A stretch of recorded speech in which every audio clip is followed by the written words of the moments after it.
hospital in the entire Eastern Visayas region, which means that this is the only hospital in the entire Eastern Visayas region with all medical fields available inside the hospital.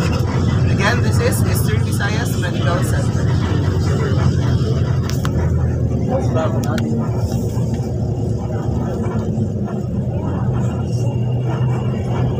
To clarify lang po ulit, we had the question earlier, this is a government-owned hospital.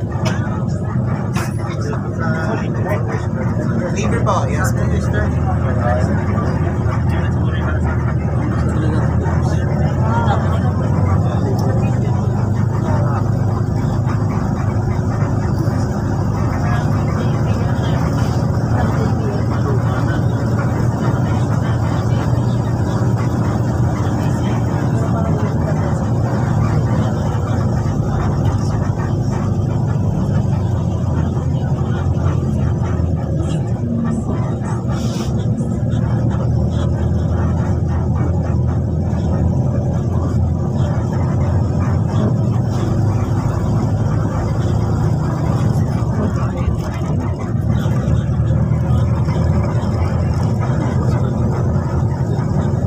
Again, we are now on our last approach towards the San Juanico Bridge. For the next 10 minutes, we'll be arriving at San Juanico Bridge.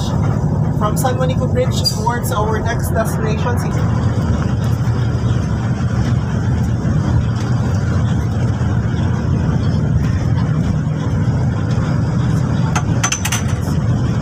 May manaap ka. Talagang baba.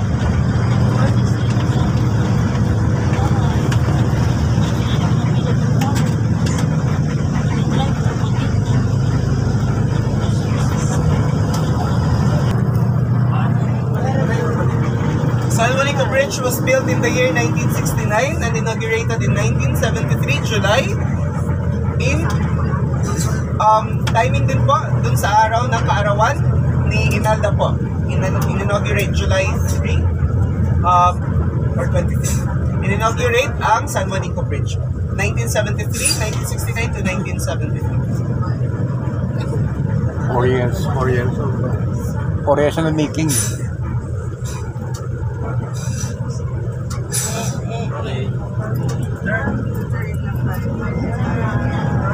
Ikot lang po.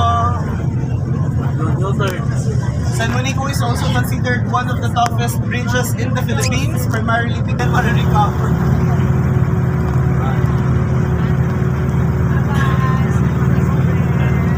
Hindi po yan church, private chapel. Yan ang may-ari.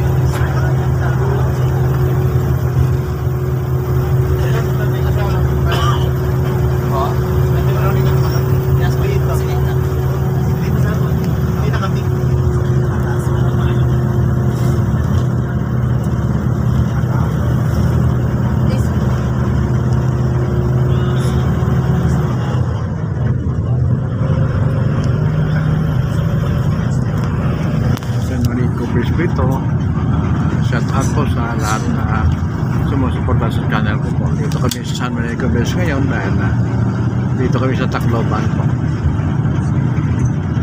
At least nakita ko lang sa TV, sa YouTube ngayon, dumadaan kami ngayon dito. Nagtutur kami dito dahil meron tourism, Tacloban City, tourism. Yan. 2.7 pala, akala ko mga yan, shout out po, good morning po, shout out po ni Tali Sarom, shout out po Griselda Whitey, shout out po sa Inday Lakbay Official, shout out po para po yan. And welcome back po to the island of Leyte. Maraming salamat. Dito na kami sa balik sa Leyte. Tumawid na kami ng Samar, tapos balik naman ng Once again, that was San Juanico Bridge. Our next destination is MV Eva Jocelyn, one of the Yolanda commemorative markers for the city of Tacloban. From our current point towards our next destination, travel time po is 30 minutes. Again, travel time po is 30 minutes. For the next destination, again,